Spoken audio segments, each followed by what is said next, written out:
Hello everyone, सभी प्यारे बच्चों का वार्म वेलकम करता हूँ। शुरू करेंगे आज की क्लास को। पब्लिक अकाउंट्स द हिंदू के फर्स्ट एडिटोरियल पे बेस्ड है। अगर आपसे पूछा जाए कि देश में भ्रष्टाचार, सरकारी पैसे की चोरी रोकने के लिए कौन कौन सी ऑर्गेनाइजेशंस हैं, तो आप नाम लेंगे लोकपाल का या एंटी करप्शन ब्यूरो का। इन्हीं का नाम लेंगे ना। लेकिन दो इम्पॉर्टेंट संस्थाएं हैं जो इनसे भी ज़्यादा इम्पॉर्टेंट है, जिनके बारे में कोई नहीं जानता। पहली संस्था है सीएजी और दूसरी है पीएसी। आज इन दोनों के बारे में आपको अच्छे से डिस्कशन मिलेगा। तो एक इन्फॉर्म्ड सिटीजन की तरह जो आपकी थॉट होनी चाहिए, उस थॉट को शेप करने के लिए आर्टिकल बना हुआ है। बड़ा इंटरेस्टिंग आर्टिकल है। शुरू करते हैं इसको अपने क्विज़ के साथ में। एंड ये आपके क्वेश्चंस हैं। क्वेश्चंस का लोड अभी नहीं लेना है, क्लास के लास्ट में इनको सॉल्व करना है। 10 में से 10, 9 में से 9 अपने को नंबर मिल जाएं, अपना ऑब्जेक्टिव है। तो चलिए बिना देरी के आइए लेक्चर को शुरू करें, कुछ नया सीखते हैं।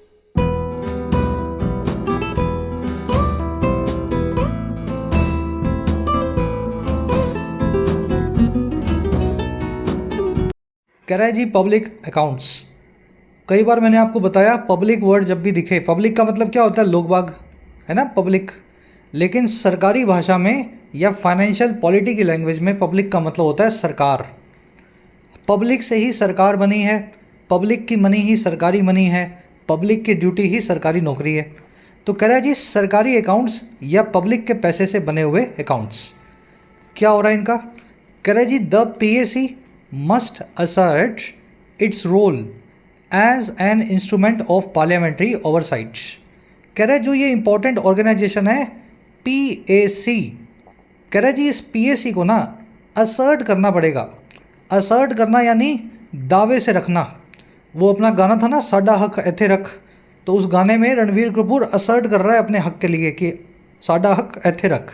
तो वैसे ही पीएसी को भी ऐसा बोलना पड़ेगा, अपना असर्शन दिखाना पड़ेगा अपने रोल का, अपनी भूमिका का, जो है एक इंस्ट्रूमेंट या जरिए के तौर पे पार्लियामेंट्री ओवरसाइट का। अब आप पूछोगे सर ये क्या है जी पार्लियामेंट्री ओवरसाइट? ओवरसाइट का मतलब होता है मॉनिटरिंग या निगरानी। पार्लियामेंट्री यानी हमारी पार्लियामेंट के ऊपर। तो ये पीएसी बहुत पावरफुल संस्था है। इसका काम ये होता है कि पार्लियामेंट में जो कानून बने और जो कामकाज उन कानूनों के जरिए हुआ, क्या वो सच में ठीक तरीके से हुए थे? 1 साल, 2 साल, 3 साल बाद पोस्टमार्टम करके पीएसी देखता है सरकार कहीं पैसे को, है ना, गलत जगह यूज़ तो नहीं कर रही है, सही तरीके से यूज़ हो रहा है या नहीं। तो इस रोल को पीएसी को असर्ट करना होगा, अपने जोर के साथ में इस रोल को दिखाना होगा। पीएसी सरकारी संस्था है, द लगा हुआ आगे, सब्जेक्ट है, वर्ब है इसकी मस्ट असर्ट। ओवरसाइट वर्ड मैंने आपको बताया मॉनिटरिंग के लिए यूज़ होता है, लेकिन इस वर्ड के 2 मीनिंग्स हैं और दोनों मीनिंग्स एक दूसरे से उल्टे हैं। मतलब एक ही वर्ड है अंग्रेजी में जिसके 2 मीनिंग्स हैं और दोनों मीनिंग्स एक दूसरे के एंटोनिम्स हैं। कैसे बने हैं दोनों मीनिंग्स? इस वर्ड को ब्रेक करते हैं, अभी याद रहेगा और हमेशा याद रहेगा। साइड का मतलब होता है नज़र, ओवर का मतलब होता है ऊपर। अगर किसी के ऊपर नज़र रख रहे हो तो मतलब निगरानी कर रहे हो। इसलिए ओवरसाइट का पहला मीनिंग है मॉनिटरिंग, सुपरविजन या इंस्पेक्शन। जैसे आपका बॉस आपके ऊपर करेगा, आपका टीचर, प्रिंसिपल आपके ऊपर क्लास में करेगा, ओवरसाइट करेगा। दूसरा मीनिंग कैसे बना? आपकी साइट या नज़र जो है किसी चीज़ के ऊपर से निकल गई, आप उसके अंदर नहीं जा पाए, गहरे में उतर करके देख नहीं पाए, तो आपकी चूक को, लैप्स को, मिस्टेक को भी अंग्रेजी में ओवरसाइट बोला जाता है। साइट ऊपर से निकल गई, नज़र ऊपर से निकल गई। समझ पाए मेरी बात को? तो ऐसे ये वर्ड बना हुआ है। ऐसे वर्ड्स अंग्रेजी में जिनके 2 मीनिंग्स हो और दोनों मीनिंग्स एक दूसरे के एंटोनिम्स हो, इनको बोलते हैं ऑटो एंटोनिम्स। फन फैक्ट बता रहा हूँ, वैसे किसी काम का नहीं है ये, पर ऐसे वर्ड ज़रूर याद रखना। चलिए आगे बढ़ते हैं। आर्टिकल की वोकैब पे नज़र डालेंगे। आपकी डिमांड के ऊपर फिर से वोकैब शीट को हमने इंक्लूड कर लिया है अपनी क्लास में। देखिए यूट्यूब पे तो अपनी क्लासेस आ ही रही हैं। इन क्लासेस के साथ में आपको अगर स्ट्रक्चर्ड वे में गाइडेंस चाहिए हो अपने एग्जाम्स के लिए, तो डाउनलोड करें YET your English tutor app को। कमेंट सेक्शन में इसका लिंक मिलेगा। आपकी अपनी ऐप है, बहुत अफोर्डेबल प्राइसेस में क्वालिटी कंटेंट वाले कोर्सेज आपको मिल जाते हैं ऐप पे। जैसे राइटिंग का कोर्स, इस कोर्स में 60 से 70 घंटों में आपको इंग्लिश राइटिंग सिखाई जाती है। फिर आपको ऐसे लिखना हो, रिपोर्ट लिखना हो, आंसर लिखना हो, प्रेसी लिखना हो, ये सब इसमें बेसिक से कवर होता है। 50,000 से भी ज़्यादा बच्चे इस कोर्स में एनरोल्ड हैं, फ़ायदा ले चुके हैं। इसी तरीके से आपको मिशन सिविल सर्विसेज कोर्स मिलेगा, जो कि राइटिंग कोर्स का ही बड़ा फॉर्म है। इसमें आपको सारे टॉपिक जो सिविल सर्विसेज के लिए ज़रूरी हैं राइटिंग के हिसाब से, जैसे आंसर राइटिंग, प्रेसी राइटिंग, सी सेट, डिस्क्रिप्टिव, ये सारे टॉपिक आपको 200 घंटे के इस कोर्स में अच्छे से तैयार करवाए जाते हैं। कोर्स पे भी कुछ कूपन चल रहे हैं, फ़ायदा ले लेना। बैंकिंग और एसएससी के कोर्स में फुल प्रैक्टिस सेट्स मिलेंगे आपको। प्रीलिम्स, मेंस के, क्लरिकल, पीओ के एक साल के प्रैक्टिस कोर्स हैं। हर क्वेश्चन को आप प्रीवियस ईयर पेपर्स के साथ में तैयार कर सकते हैं। ऐप का लिंक कमेंट सेक्शन में है। कोई क्वेरी हो तो ये व्हाट्सएप नंबर है, इस नंबर पे आप टीम से जुड़े, उनसे कुछ पूछना हो तो पूछ पाएंगे। ऑलराइट, वोकैब शीट अपनी जूम इन कर देता हूँ। शुरू करेंगे इवेजन से। देखिए, इवेजन यानी किसी चीज़ से इवेड करना, यानी बचना। अगर आप पुलिस से इवेजन कर रहे हैं तो आप गिरफ्तारी से बच रहे हैं, आप भगोड़े हैं, आप फ्यूजिटिव हैं, है ना। अगर आप टैक्स से इवेड कर रहे हैं तो आप टैक्स देने से बच रहे हैं, आप टैक्स चोर हैं। तो नेगेटिव तरीके से यूज़ होने वाला वर्ड है इवेजन, इस्केप या बाईपास करना किसी चीज़ को। The famous actor has been charged with evasion of income tax. इस मशहूर अभिनेता को चार्ज किया गया है, इस पे आरोप लगाया गया है इनकम टैक्स की चोरी का। अब चोरी का मतलब क्या है? सरकार के पास जाके इनकम टैक्स उसके खजाने में से चुरा के नहीं लाया ये, इसने अपना इनकम टैक्स नहीं दिया, या देने से इसने आनाकानी की, है ना, कुछ गलत हथकंडे अपना करके अपने टैक्स को कम करके दिखाया, तो इसको बोलते हैं इवेजन ऑफ इनकम टैक्स। तो इवेड नाम की वर्ब को आज आप आर्टिकल में देखेंगे, किसी चीज़ से बचना। बचने के लिए एक और बढ़िया वर्ड है, वन वर्ड है सरकमवेंशन। देखो, गो वेंट गोन वाला आपको याद होगा। गो मतलब जाना, वेंट गोन V2 V3, वही वाला वेंट यहाँ लगा हुआ है, स्पेलिंग इसकी बदल गई है। और सरकम का मतलब है घूम के। तो आपको यहाँ से लेकर के यहाँ जाना था, पॉइंट A से लेके पॉइंट B तक, लेकिन रास्ते में आपका कोई रुकावट है ना, आप जा नहीं पा रहे हैं, तो आप कैसे जाएंगे? जाना तो है ही, आप ऐसे चले जाएंगे। तो जब आप किसी चीज़ से बचते हैं और घूम करके निकल जाते हैं, इसी को अंग्रेजी में बोलते हैं सरकमवेंशन। मज़ा आ रहा है वोकैब सीख करके? ऐसे ही याद रखनी है वोकैब। चलो अगले वर्ड पे आ जाओ, डेलिब्रेशन।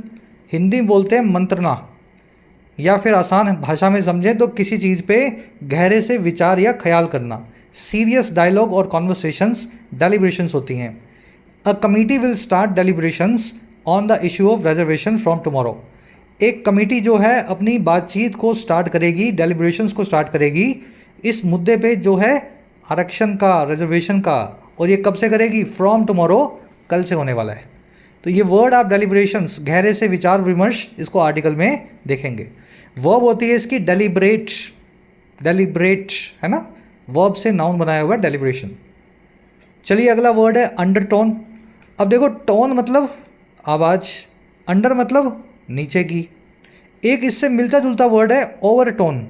ओवरटोन, आपको लगेगा ये दोनों वर्ड्स एक दूसरे के उल्टे हैं, एक अंडर है एक ओवर है, लेकिन मज़े की बात है ये दोनों वर्ड्स एक दूसरे के सिनोनिम्स हैं। समझा देता हूँ कैसे हैं, पहले इसका मीनिंग देख लो। अंडरटोन या ओवरटोन का मतलब होता है किसी चीज़ के अंदर का हिडन मैसेज, अंदर की छुपी हुई बात। The arrest of opposition leaders before the elections have political undertones.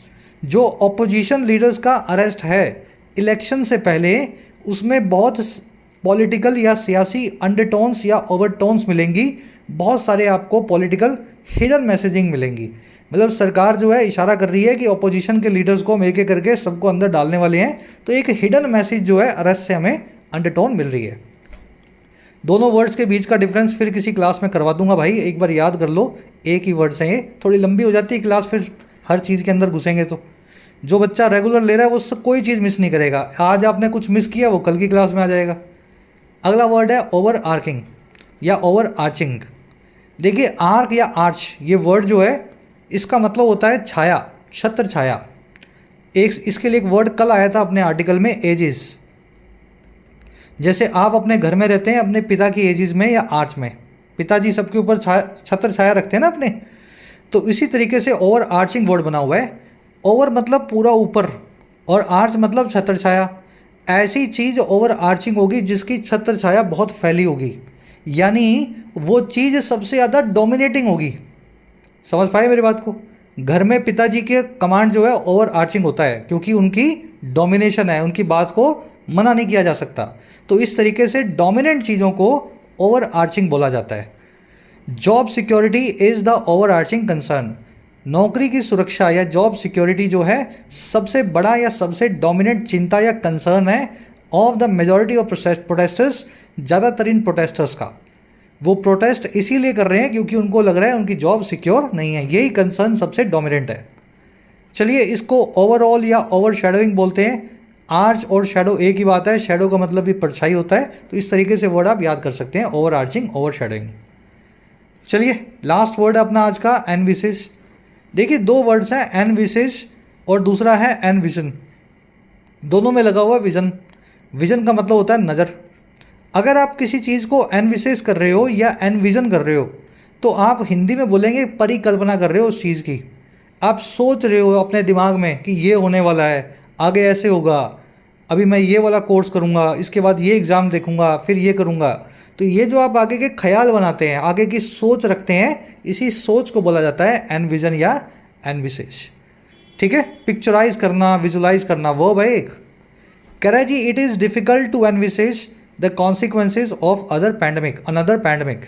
बड़ा मुश्किल है ख्याल करना, पिक्चराइज या विजुलाइज करना, एनविसिस करना, कॉन्सिक्वेंसेज को, नतीजों को एक दूसरी और पैंडमिक के। एक का तो झेल लिया हमने, अब दूसरी आ जाए हम सोच भी नहीं सकते उसका क्या करेंगे, है ना। बड़ा मुश्किल है उसको एनविसिस करना।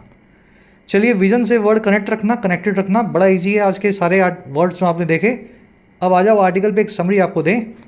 जैसा कि मैंने आपको बताया था, अगर आप मूवीज़ नहीं देखते हो तो कोई आपसे पूछे फेवरेट एक्टर कौन है तो आप बोलोगे सलमान खान, शाहरुख खान। लेकिन आप राजकुमार राव, अभय देओल, है ना, और इस तरह के एक्टर्स की बात नहीं करोगे जब तक आप मूवीज़ के शौकीन नहीं हो, जब तक आपको ड्रामा पसंद नहीं है, तब तक आपको बमन ईरानी पसंद नहीं आएगा। तो अगर आपको देश के अंदर भ्रष्टाचार रोकने की संस्थाओं की बात करनी हो तो सब लोग बात करते हैं एंटी करप्शन ब्यूरो, लोकपाल। नहीं, इनसे भी बड़ी संस्थाएं हैं। पहली का नाम है C&AG, controller and Auditor General of India. इसी संस्था का मैं एक पार्ट हूँ, इसका एक एम्प्लॉई हूँ मैं, सरकारी ऑर्गेनाइजेशन है ये। और CAG जो है इसके ऊपर बैठा है PAC, public accounts committee. CAG का काम होता है पूरा साल घूम घूम के सरकारी ऑफिस के अंदर उनके खाते खंगालना, उनके काम को देखना। आपको 1000 करोड़ मिले यहाँ से लेके वहाँ तक हाईवे बनाने के, हाईवे कितना बनाया आपने, हाईवे की क्वालिटी क्या है। अब देखो मैं ऐसा नहीं कर रहा हूँ CAG में कुछ गलत नहीं होता होगा, इसमें भी होता होगा, लेकिन इस संस्था का काम अगर अच्छे से करती है संस्था, जो कि करती भी है, ये 150 साल पुरानी ऑर्गेनाइजेशन है ये। CAG का काम होता है सरकारी स्कैम्स को निकाल करके लाना। 2G घोटाला, चारा घोटाला, कोल घोटाला, ये सारे घोटाले CAG जो है घूम घूम के सरकारी ऑफिस के चक्कर काट काट के उनके रिकॉर्ड्स को खंगाल करके निकालता है। और ये सारे घोटाले रखे कहाँ जाते हैं? PAC नाम की संस्था के सामने। PAC क्या है? हमारी पार्लियामेंट की एक ग्रुप ऑफ मिनिस्टर्स है, एक कमेटी है, जिसका लीडर होता है ऑपोजिशन का एक नेता। तो अभी मोदी जी की सरकार है, लेकिन PAC का जो लीडर होगा, PAC का जो चेयरमैन होगा, वो कांग्रेस से होगा। तो ये सरकार पे दबाव बनाती है कि देखो CAG ने सरकार के कामकाज में कितने घोटाले ढूंढे। जब ये दोनों बड़े अच्छे से काम करती हैं उस वक्त आपको देश में अच्छा देखने को मिलता है। जैसे कि 2011-12 के टाइम विनोद राय CAG थे और PAC में खूब घोटाले उन्होंने रखे। हमारा आर्टिकल कह रहा है कि इस बार की PAC भी बड़ी दमदार लग रही है जो बनाई गई है, और हम उससे आशा करते हैं कि CAG से अच्छा इनपुट मिलेगा और देश में भ्रष्टाचार को रोकने के लिए बहुत अच्छे कदम उठाएगी। टोन है आज की असर्टिव अभी बताया था, असर्ट करना, साडा हक एथे रख, है ना। चलिए शुरू करें। Over the last decade the central government with a comfortable majority in parliament has evaded meaningful parliamentary accountability। पिछले लास्ट डेकेड के दौरान, पिछले 10 सालों के दौरान जो केंद्र सरकार है, सेंट्रल गवर्नमेंट है, और कैसे गवर्नमेंट किस टाइप की है, देखो इस कॉमा के बीच में एडिशनल इंफॉर्मेशन दी गई है सरकार के बारे में। ये सरकार है विद साथ में एक बहुत ही कंफर्टेबल मेजॉरिटी के पार्लियामेंट के अंदर। इस सरकार के नंबर जो आंकड़े बड़े मजबूत हैं। कह रहा है इस सरकार ने ना इवेड किया है, बचने की कोशिश की है मीनिंगफुल या सार्थक पार्लियामेंट्री अकाउंटेबिलिटी से, पार्लियामेंट में अपनी जिम्मेदारी से। सेंट्रल गवर्नमेंट सब्जेक्ट है, हैज़ इवेडेड इसकी वर्ब है। सरकमवेंट करना, अवॉइड करना, डॉज करना, किसी चीज़ से बचना, एल्यूड करना। अकाउंटेबिलिटी यानी जिम्मेदारी, किसी चीज़ के लिए आपकी उत्तरदायित्व या रिस्पॉन्सिबिलिटी। तो जब सरकार के पास नंबर अच्छे होते हैं तो पीएससी को भी सरकार दबा लेती है, क्योंकि उसका नेता तो कांग्रेस ही होगा या विपक्षी होगा, लेकिन बाकी लोग तो बीजेपी के हो सकते हैं ना उसमें। तो पीएससी को बड़े अच्छे से दबा करके सरकार ने कोई भी अच्छी ढंग की बात पार्लियामेंट में नहीं होने दी। चलिए, कह रहे now however the BJP heads a coalition. कह रहे लेकिन अब जो है मामला बदल गया। अब हालांकि जो बीजेपी है इस बार वो हेड करती है, अगुवाई करती है एक कोलिशन की, एक गठबंधन की। और कौन सा कोलिशन है ये? That is dependent on allies, जो कि डिपेंडेंट है, निर्भर है अपने दोस्तों पे, अलाइज पे, गठबंधन के पार्टनर्स पे। कह रहा and the opposition is stronger. और इस बार ऑपोजिशन स्ट्रोंगर है, विपक्षियाँ पार्टियाँ जो हैं बहुत मजबूत हैं। तो इस बार हवा बदली हुई है, 10 साल जैसा नहीं हो पाएगा। तो बीजेपी सब्जेक्ट है, हेड्स इसकी वर्ब है, कोलिशन गठबंधन आपने समझ लिया होगा, अलायंस को बोलते हैं हिंदी में गठबंधन। गठबंधन के लिए दैट आया है, कोलिशन के लिए, और दैट की वर्ब है इज। डिपेंडेंट ऑन होना, रिलायंट ऑन होना, किसी चीज़ पे निर्भर होना। ऑपोजिशन आप समझते हैं, वर्ब है इसकी इज। ओ बड़ा किया गया है क्योंकि ये ऑपोजिशन, हम पार्लियामेंट्री ऑपोजिशन की बात कर रहे हैं, विपक्षी दलों की बात कर रहे हैं ना, तो इसको आपने प्रॉपर नाउन की तरह ट्रीट करना है, ओ को बड़ा करके। कह रहा है the changed situation is an opportunity for the revival of parliamentary oversight over the executive functioning. कह रहा है ये जो बदली हुई सिचुएशन है, ये जो फिरी हुई हवा है, घूमी हुई हवा है, अब ये एक मौका है, अपॉर्चुनिटी है। और किसके लिए? रिन्यूअल के लिए, फिर से नई जान डालने के लिए, रिन्यू करने के लिए। पार्लियामेंट में ओवरसाइट को, पार्लियामेंट के कामकाज के अंदर निगरानी को। और ये ओवरसाइट किसकी होगी? ये होगी एग्जीक्यूटिव की फंक्शनिंग की, हमारी जो कार्यपालिका है उसके कामकाज की। एग्जीक्यूटिव कौन है? जिस नेता को आपने एमपी बना करके पार्लियामेंट में भेजा, अगर उसको मोदी जी कैबिनेट मंत्री बना दें, उसको कोई मंत्रालय दे दें, तब वो बन जाएगा एग्जीक्यूटिव। क्योंकि वो लेजिस्लेटिव नहीं रहेगा, वो तब कानून बनाने में उसका हाथ कम रहेगा, बने हुए कानूनों के आधार पे अपनी मिनिस्ट्री को चलाने में उसका हाथ ज़्यादा रहेगा। तो एग्जीक्यूटिव की फंक्शनिंग को ही पीएससी देखती है कि कौन सी मिनिस्ट्री में कितने घोटाले हुए। तो बदली हुई हवा एक मौका है, अच्छे से इस ओवरसाइट को फिर से रिन्यू किया जा सकता है। कह रहा है जी the proactive beginning of the newly constituted PAC और public accounts committee is a case in point. कह रहा है अगर इन सब बातों को समझें तो जो प्रोएक्टिव बिगिनिंग है, प्रोएक्टिव मतलब अपने आप से, आपको किसी ने धक्का नहीं मारा, किसी ने पुश नहीं किया, अपने आप से ही आपने शोरगुल मचाया, चलो पीएसी बनाते हैं। तो इस तरीके से जो प्रोएक्टिव तरीके से आगे बढ़ करके जो शुरुआत हुई है, अभी अभी कॉन्स्टिट्यूट हुई, अभी अभी न्यूली बनी हुई, कॉन्स्टिट्यूट होना यानी बनना, जो हमारी पीएसी है इस बार की, वो एक केस इन पॉइंट है, इसी चीज़ का एक उदाहरण है। केस इन पॉइंट मतलब एक केस है, एक एग्जाम्पल है, मतलब इस पॉइंट के ऊपर एक एग्जाम्पल है ये वाला केस। बिगिनिंग की वर्ब है इज, आगे आपने देख लिया, पीएससी की full form public accounts committee. कह रहा है on September 2 it notified 161 subjects. कह रहा है जी जैसे ही पीएससी बनी 2 सितंबर को इसने नोटिफाई कर दिया, अखबार में डाल दिया। नोटिफाई करना मतलब नोटिस निकालना, अखबार में नहीं आएगा, मतलब आपको मिल जाएगा नेट पे। तो इसने नोटिफाई किया 161 सब्जेक्ट्स को। और कौन से सब्जेक्ट्स हैं? It had picked for deliberations, जो सब्जेक्ट्स इसने पिक किए थे या उठाए थे डेलिब्रेशंस के लिए, गहरी बातचीत के लिए। और क्यों, कब? ड्यूरिंग इट्स टर्म, अपनी टर्म के दौरान, अपने कामकाज के दौरान, कार्यकाल के दौरान। कह रहा है जी most of them based on CAG reports, ज़्यादातर उनमें से बेस्ड थे, आधारित थे सीएजी की रिपोर्ट्स पे। तो मैंने आपको बताया ना सीएजी क्या करता है, मेरा डिपार्टमेंट जिसमें मैं काम करता हूँ, सब गवर्नमेंट ऑफिसेज में जा कर के, है ना, वहाँ पे जा कर के अपने नोटिस देना कि हमें ये डॉक्यूमेंट दिखाओ, ये अकाउंट दिखाओ, है ना, पुलिस स्टेशन से लेकर के हॉस्पिटल्स तक, नगर पालिका से लेकर के हर जगह। तो ये सीएजी की जो रिपोर्ट छपती है हर साल के अंत में, उन्हीं रिपोर्ट्स में से ज़्यादातर इन टॉपिक्स को इसने पीएससी ने उठाया है बातचीत करने के लिए। इट की वर्ब है नोटिफाइड, इट की वर्ब है हैड पिक्ड, इट आया ऑफ कोर्स पीएससी के लिए। डेलिब्रेशन यानी गहरी बातचीत, किसी चीज़ पे ख्याल करना। कह रहा है the panel has picked 5 subject suo motu reforms. अब देखो यहीं रोक देते हैं या डैश लगा हुआ है। इस पैनल ने, इस पीएससी ने 5 सब्जेक्ट्स को उठाया है अपने खुद के इनिशिएटिव से, सुओ मोटो। सुओ मतलब खुद का, मोटो मतलब ऑब्जेक्टिव, आपको किसी ने नहीं बोला सीए जी ने कि ये करो वो करो, आपने खुद बोला ये 5 सब्जेक्ट तो मुझे वैसे ही देखने हैं, मेरे को किसी से कुछ नहीं पूछना। तो जब भी कोई काम आप बिना किसी से कुछ बिना पूछे करें, अपने हिसाब से करें, तो उसको बोलते हैं सुओ मोटो। तो 5 पैनल ने 5 सब्जेक्ट्स को खुद से उठाया है। अब ये कौन से सब्जेक्ट्स हैं, डैश लगा के पाँचों की बात करेगा। तो पहला है reforms in the banking and insurance sectors, जो बैंकिंग इंश्योरेंस सेक्टर्स में आए हुए सुधार, बदलाव या रिफॉर्म्स हैं, पहला तो ये। दूसरा, review of the implementation of centrally sponsored welfare schemes, review करेंगे इम्प्लीमेंटेशन का, अमलीकरण का, सेंटर के द्वारा स्पॉन्सर्ड, केंद्र सरकार के बजट से चलने वाली लोगों की भलाई की स्कीम्स का। कोई डीबीटी की स्कीम है, कोई छात्रवृत्ति की स्कीम है ना, इस तरह का। तीसरा सब्जेक्ट क्या है, policy measures under way for transitions in energy sector, जो पॉलिसी मेजर्स लिए गए हैं, पॉलिसी के लेवल पे कदम उठाए गए हैं जो अंडर वे हैं, अभी जारी हैं। अंडर वे मतलब ऑन गोइंग है, उस बदलाव के लिए, ट्रांजिशन के लिए जो है एनर्जी सेक्टर में। तो एनर्जी सेक्टर में हम क्या कर रहे हैं, पेट्रोल से ग्रीन एनर्जी की तरफ जाने की कोशिश कर रहे हैं। तो सरकार कौन कौन से कानून बना रही है, इसको भी पीएससी देखेगा।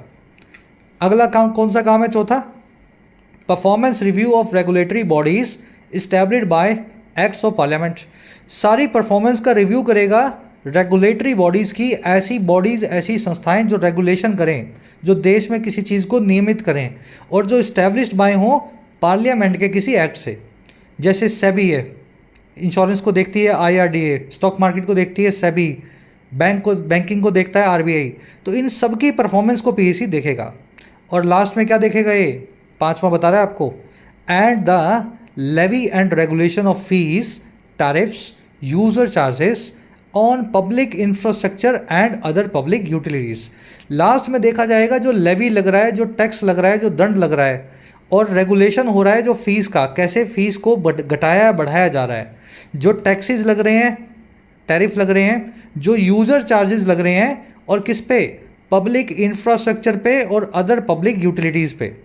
जैसे कि सड़क पे टोल टैक्स कितना लगता है, घर पे आने वाली बिजली का क्या रेट है, पानी को क्या मीटर लगा के बिल लगाया जा रहा है, नहीं लगाया जा रहा।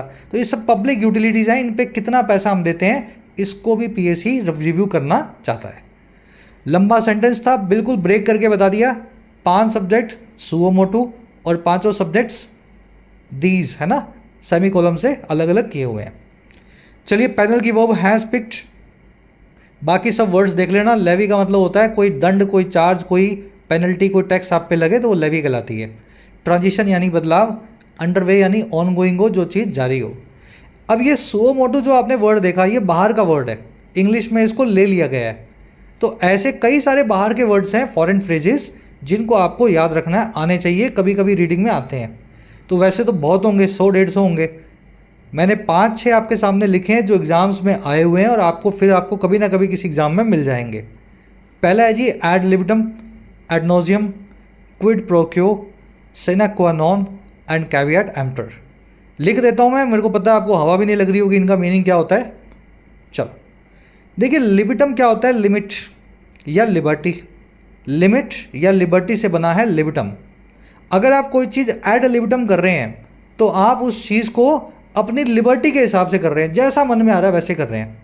तो एड लिबिटम मतलब होता है as per your free will. समझ गए ना, जैसा करना है वैसा कर लो, एड लिबिटम कर लो, ठीक है। इसका एक दूसरा मीनिंग भी है, अगर कोई चीज़ आप एड लिबिटम करते हैं तो आप विदाउट प्रेपरेशन भी करते हैं, क्योंकि जब आपने प्रेपरेशन नहीं की तब आपकी लिबर्टी है, आप जो करना चाहोगे कर दोगे। आपको किसी चीज़ के बारे में बताना है, कोई एग्ज़ाम देना है, आपने तैयारी तो की नहीं, अब आप जो आएगा मन में वही लिखोगे और वो एड लिबिटम होगा, आपकी लिबर्टी के हिसाब से होगा, जो मन में आएगा लिख दोगे। तो ये फ्रेज़ दोनों मीनिंग्स रखता है। थोड़ा मुश्किल है, कोई बात नहीं, फिर कभी आएगा, एक बार रिपीट कर लेंगे इसको, स्क्रीनशॉट ले लेना इसका ज़रूर से। दूसरा है एड नॉजियम। आपने एक वर्ड सुना होगा नॉजिया। नॉजिया का मतलब होता है फीलिंग ऑफ सिकनेस। कुछ लोगों को गाड़ी में नॉजिया होता है, उनको वॉमिट की फीलिंग आती है। अगर किसी चीज़ को आप एड नॉजियम कर रहे हैं ना, तो आप उसको एक सिकनिंग एक्सटेंट तक कर रहे हैं। खाना खा रहे हैं तो तब तक खा रहे हैं जब तक पेट नहीं फट गया, टीवी देख रहे हैं जब तक देख रहे हैं जब तक बेहोश नहीं हो गए।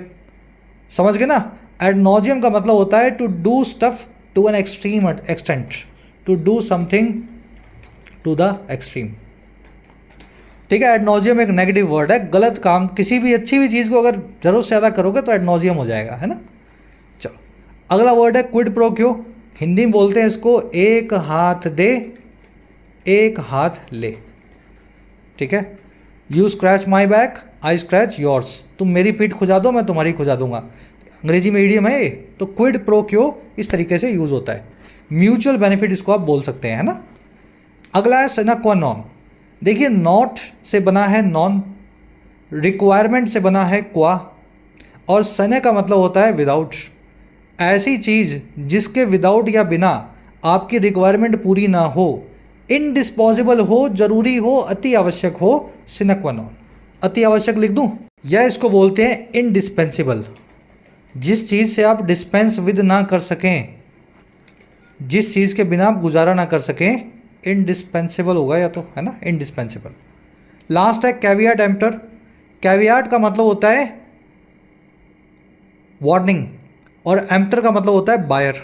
ऐसे ही बने हैं वर्ड्स, है ना, अलग लैंग्वेज से। तो कैवियाट एम्प्टर का मतलब होता है awareness of buyer, awareness of buyer. इसको हिंदी में बोल सकते हैं सवारी अपने सामान की खुद जिम्मेदार है। आप जो खरीद रहे हो देख करके लेना, गलत आ गया तो फिर से मत आना।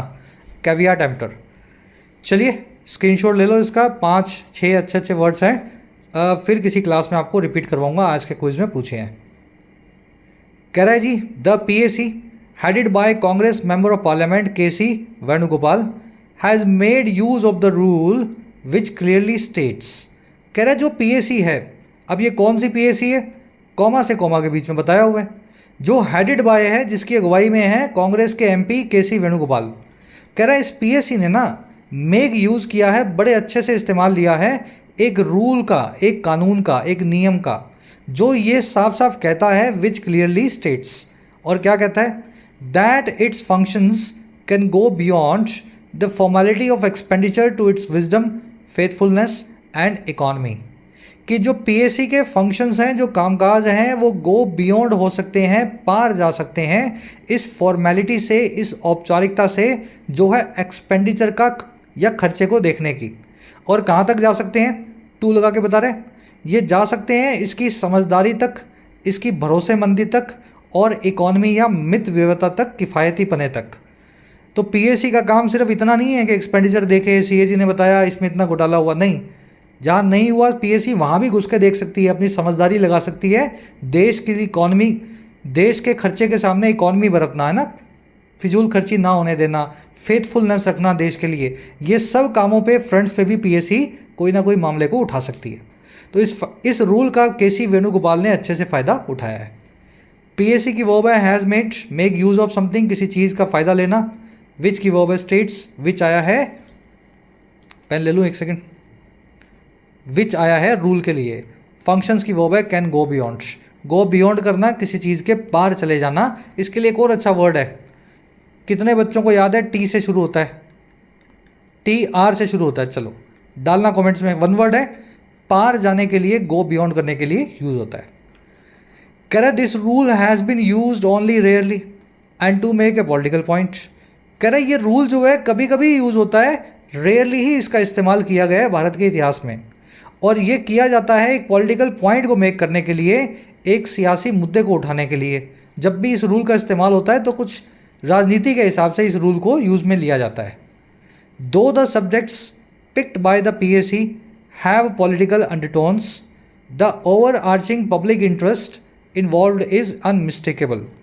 कह रहा है हालांकि जो PAC, जो सब्जेक्ट्स हैं जो पिक हुए हैं, उठाए गए हैं PAC के द्वारा, उनमें कुछ ना कुछ पॉलिटिकल अंडरटोन्स आपको मिलेगी, पॉलिटिकल हिडन मैसेजिंग आपको मिलेगी। देख के लगेगा कि ये PAC KC वेणुगोपाल की अगुवाई में सरकार को दबाव में लाना चाहती है, देख के हमें लगा।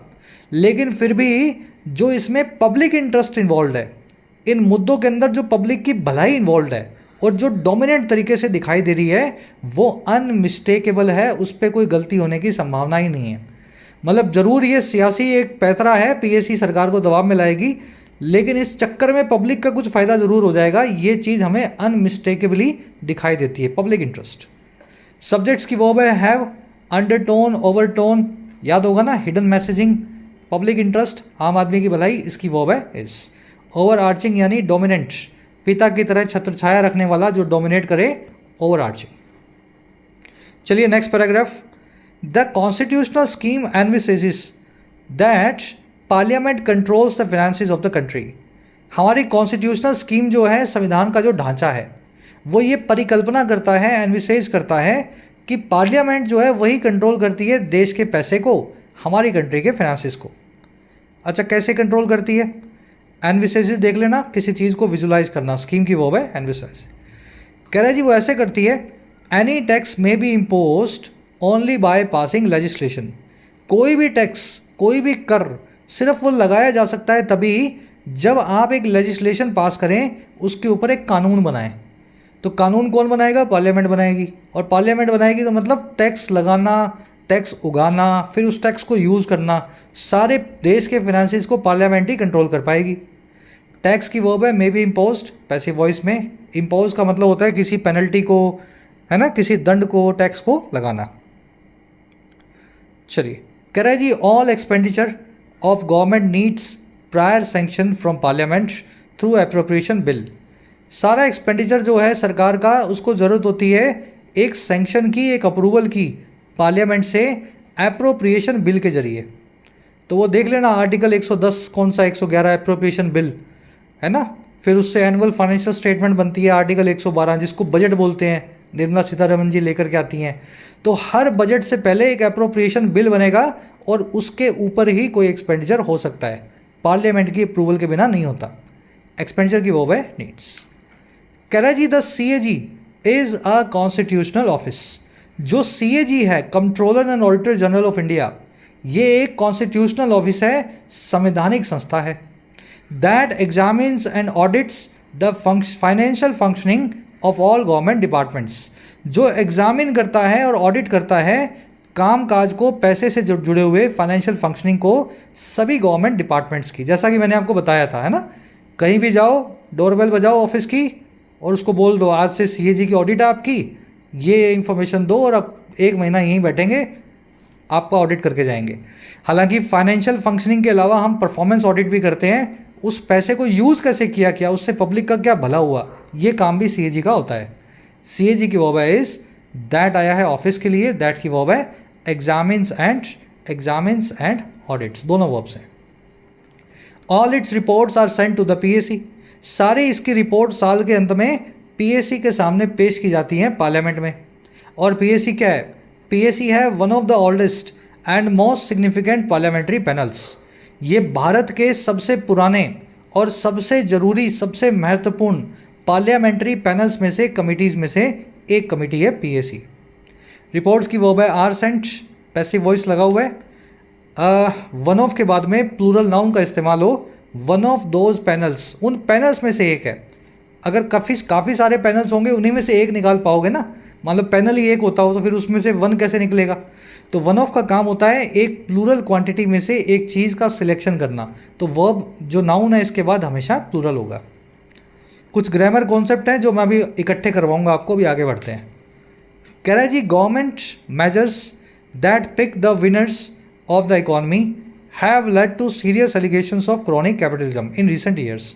कह रहा है सरकार के कुछ कदम हैं जिन्होंने पिक किया है विनर्स को, जिन्होंने चूज़ किया है विजेताओं को हमारी इकोनॉमी के। कह रहा है ये मेजर्स जो हैं ये लीड टू कर गए हैं, ये हमें ले जा चुके हैं सीरियस एलिगेशंस की तरफ, बहुत गंभीर आरोपों की तरफ, जो है क्रोनी कैपिटलिज्म के, पूंजीवाद के, जो भाई भतीजावाद से भरा हुआ है। क्रोनी मतलब फुल ऑफ भाई भतीजावाद, फुल ऑफ नेपोटिज्म, और कैपिटलिज्म समझते हैं पूंजीवाद। तो इस तरह के एलिगेशन सरकार पे लगे हैं पिछले कई सालों में कि किसी एक आदमी को आप पकड़ लेते हो और उसको बोलते हो जा जी ले अपनी ज़िंदगी, सारे पोर्ट भी तेरे, है ना, सारा टेलीकॉम नेटवर्क भी तेरा। तो इस तरह के गवर्नमेंट मेजर्स से सीरियस एलिगेशन सरकार पे भाई भतीजावाद के लगते आए हैं। गवर्नमेंट मेजर्स की वर्ब है have led to, that I measures के लिए वर्ब है इसकी पिक। एलिगेशन, ब्लेम, आरोप, चार्ज, किसी पे, समझते हैं ना। Correct, the government has refuse to investigate the serious charges against SEBI chairperson Madhabi P. Buch. कह रहे सरकार ने हाल ही में रिफ्यूज़ भी कर दिया, मना कर दिया इन्वेस्टिगेट करने से, जांच करने से बहुत ही ज़्यादा गंभीर चार्जेस को, आरोपों को जो सेबी के चेयरपर्सन पे लगी हैं माधवी बुच पे, और किस पे लगी हैं, एंड द अडानी ग्रुप, जो लगी हैं गौतम अडानी पे या उसके ग्रुप पे, विच कंट्रोल 7 इंडियन एयरपोर्ट्स। ये वही ग्रुप है जो 7 इंडियन एयरपोर्ट्स को कंट्रोल करता है। गवर्नमेंट की वर्ब है हैज़ रिफ्यूज्ड, विच आया ग्रुप के लिए, अडानी के लिए, वर्ब है इसकी controls. Public sector banks and regulatory bodies have a lot to answer for. हमारे जो सरकारी बैंक है, पब्लिक सेक्टर, पब्लिक अगेन सरकारी सेक्टर, जो हमारा SBI है, बैंक ऑफ बड़ौदा है, और हमारी जो रेगुलेटरी बॉडीज़ हैं, RBI, सेबी और IRDA जैसी संस्थाएं हैं, इनके पास भी बहुत जवाब है अभी देने को। They have a lot of to answer, कई सारे जवाब उनसे अभी आने बाकी हैं, है ना, जवाब उनसे आएंगे, अभी उन्होंने दिए नहीं, ऐसा समझ लो। सेक्टर्स बैंक, बैंकिंग सेक्टर और रेगुलेटरी बॉडीज़ की वो है have. The BJP has already opposed any PAC investigations into these questions.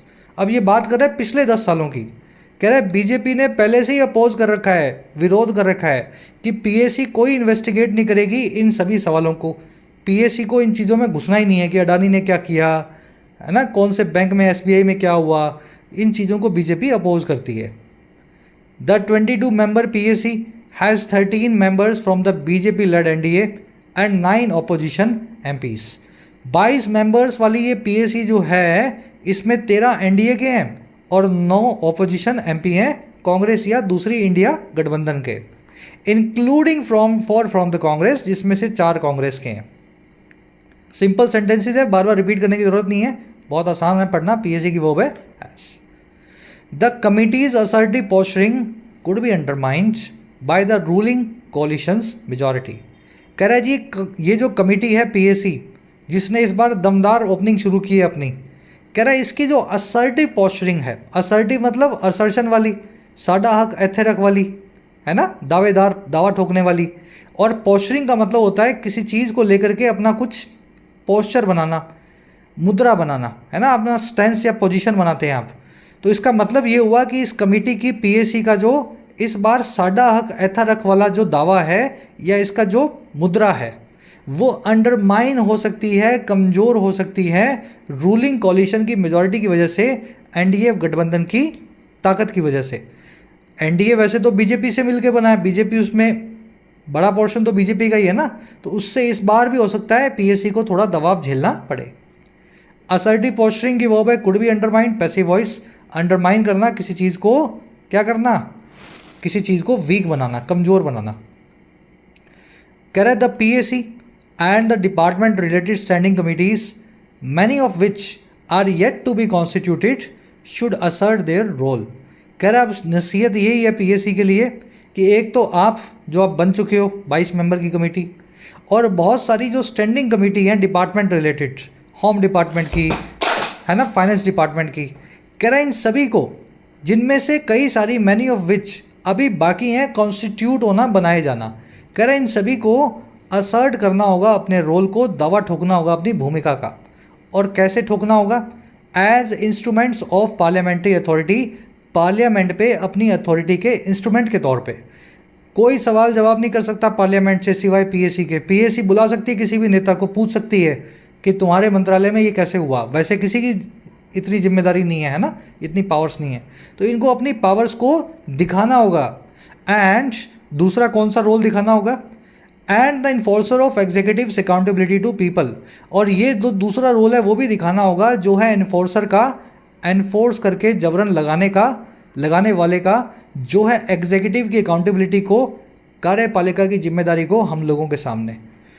ठीक है ना, तो कौन से नेता ने क्या काम किया हम तो नहीं पूछ पाते उससे, इलेक्शन हो गए, अब 5 साल छुट्टी, पर PAC रोज़ पूछ सकती है हर नेता को बुला करके कि लोग परेशान हैं, तुम्हारे मंत्रालय में क्या होता है।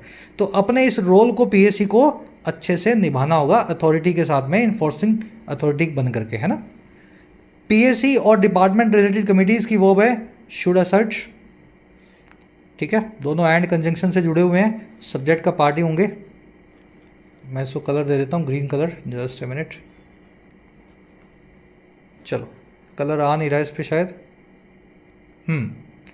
और मैनी की वर्ब है आर, मैनी आया इन कमिटीज़ के लिए। चलिए अब 2 ग्रामर कॉन्सेप्ट है, आर्टिकल पूरा हुआ। कॉन्सेप्ट फटाफट से, लेजिस्लेशन वर्ड को देखते ही आपको याद आ गया होगा, ये वो वाला नाउन है जिसका काउंटेबल वर्जन नहीं होता। लेजिस्लेशन एक भी नहीं होता और अनेक भी नहीं हो सकते। लेजिस्लेशन नमक की तरह, रेत की तरह अनकाउंटेबल नाउन है। भले इसके पीछे आपको एस लगता हुआ दिखे, पर वो एस गलत होगा। तो legislation, hardware, software, research, equipment, machinery, jewellery, furniture, bread, paper, advice. आज लिस्ट बोल करके बता रहा हूँ, लिखा नहीं है मैंने। इन सारे नाउन्स को याद रखना, इनके पीछे कभी भी एस नहीं लगाना, ठीक है। सिंगुलर ये अनकाउंटेबल है, एक भी नहीं है और अनेक भी नहीं है। दूसरा कॉन्सेप्ट भी कई दिन पहले करवाया था, आज रिपीट करवा रहे हैं। एडजेक्टिव्स की अगर 2 डिग्री मिल जाए और एंड से जुड़ी हूँ, तो ध्यान रखना है पहली वाली डिग्री जो है उससे सेम होगी दूसरी डिग्री या उससे एक लेवल ऊपर की होगी। अगर पहली डिग्री पॉजिटिव है तो दूसरी या तो पॉजिटिव होगी या कंपैरेटिव होगी या सुपरलेटिव होगी। अगर पहली कंपैरेटिव है तो दूसरी कंपैरेटिव या सुपरलेटिव, पॉजिटिव नहीं हो सकती। लेवल हमेशा ऊपर जाएगा, नीचे नहीं आएगा। पहली अगर सुपरलेटिव आ गई तो दूसरी अब सुपरलेटिव ही आ सकती है, नीचे लेवल नहीं जा सकता कंपैरेटिव पॉजिटिव की तरफ। समझ रहे हो? मैं लिख के बताऊं, पॉजिटिव आ गई तो दूसरी पॉजिटिव होगी, कंपैरेटिव होगी, सुपरलेटिव होगी। कंपैरेटिव आ गई तो फिर दूसरी पॉजिटिव नहीं हो सकती, कंपैरेटिव या सुपरलेटिव होगी। और सुपरलेटिव आ गई तो फिर तो कहने ही क्या, ना पॉजिटिव ना कंपैरेटिव, अगली भी सुपरलेटिव ही होगी। तो डिग्रीज हमेशा असेंडिंग ऑर्डर में लिखी जाती हैं। क्वेश्चंस कैसे बनेंगे? The cake is delicious and tastier than any other dessert I have had this week. ये केक बड़ा डिलीशियस, स्वादिष्ट है और ज़्यादा स्वादिष्ट है, टेस्टी है किसी दूसरे मिष्ठान से, डिज़र्ट से, मिठाई से जो मैंने इस वीक खाई है। पहली कौन सी है? Positive, delicious. दूसरी कौन सी है? कंपैरेटिव, बिल्कुल सही है, ऊपर की तरफ बढ़ रही है डिग्रीज, देन लगा हुआ है, बिल्कुल सही है ना। लेकिन अगला सेंटेंस देखो, the exam was tougher and challenging than last year's test.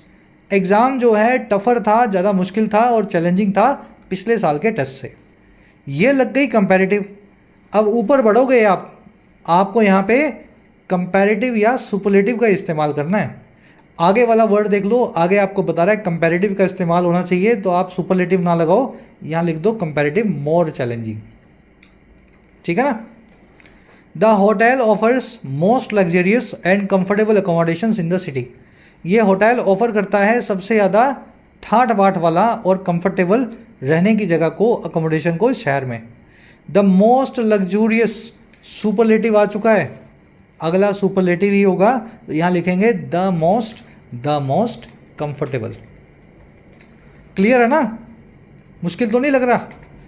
एक बार आ गई सुपरलेटिव तो दूसरी बार भी सुपरलेटिव आएगी, सोचना ही नहीं है। ध्यान ये रखना है, दूसरी बार द अंडरस्टूड है, इसको लिखने की ज़रूरत नहीं है, ठीक है। ये छोटी छोटी बारीकियाँ हैं जो आपको सिखा रहा हूँ मैं। 2 बार द लिखने की ज़रूरत नहीं है, आ गया ना भाई यहाँ, तो द छोड़ दो इस बार। चलो क्लास वर्क दे रहा हूँ आपको एक। The movie was the most thrilling and entertaining film of the year. बहुत आसान है, सब लोग ट्राई करेंगे अच्छे बच्चे की तरह, कमेंट्स में डालो, है ना। 1-2 बार ट्राई दे लोगे फिर अपने आप दिमाग में क्लिक करेगा। ये कॉन्सेप्ट सभी को आते हैं पर एग्ज़ाम को देने के बाद याद आते हैं ना, एग्ज़ाम के वक्त याद आना चाहिए, तो आपकी तैयारी मेहनत से ही आपको याद रहेगा। चलिए अब बढ़ते हैं अपने क्विज़ की तरफ।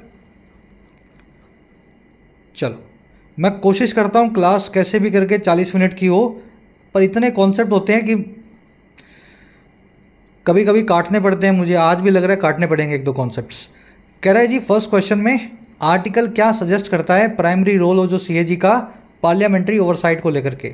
सीएजी की सबसे बड़ी भूमिका क्या है पार्लियामेंट में निगरानी को लेकर के? क्या काम करता है भाई सीएजी? चोर उचक्कों को पकड़ता है।